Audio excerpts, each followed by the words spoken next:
मरियम और उसकी बहन मार्था के गांव बैतानिया का लाजर नाम एक आदमी बीमार था। ये वही मरियम थी जिसने खुदावन पर इत्र डालकर अपने बालों से उसके पांव पोंछे। इसी का भाई लाजर बीमार था। बस उसकी बहनों ने उसे यह कहला भेजा कि ऐ खुदावन देख, जिसे तू अजीज रखता है वो बीमार है। यसु ने सुनकर कहा कि यह बीमारी मौत की नहीं बल्कि खुदा के जलाल के लिए है, ताकि उसके वसीले से खुदा के बेटे का जलाल जाहिर हो।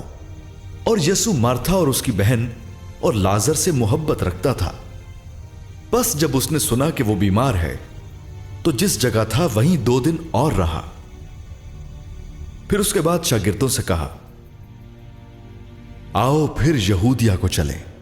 शागिर्दों ने उससे कहा, ऐ रबी, अभी तो यहूदी तुझे संसार करना चाहते थे और तू फिर वहां जाता है। यसु ने जवाब दिया, क्या दिन के 12 घंटे नहीं होते? अगर कोई दिन को चले तो ठोकर नहीं खाता, क्योंकि वो दुनिया की रोशनी देखता है।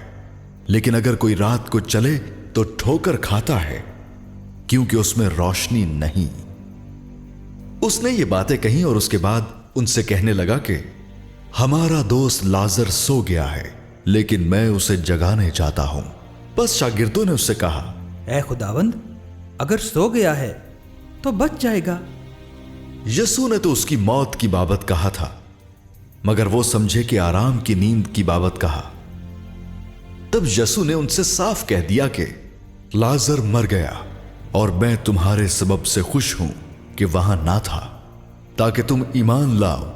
लेकिन आओ हम उसके पास चलें।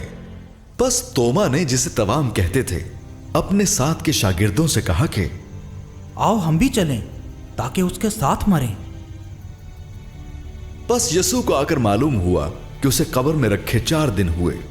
बैतानिया यरूशलेम के नजदीक करीबन 2 मील के फासले पर था, और बहुत से यहूदी मार्था और मरियम को उनके भाई के बारे में तसल्ली देने आए थे।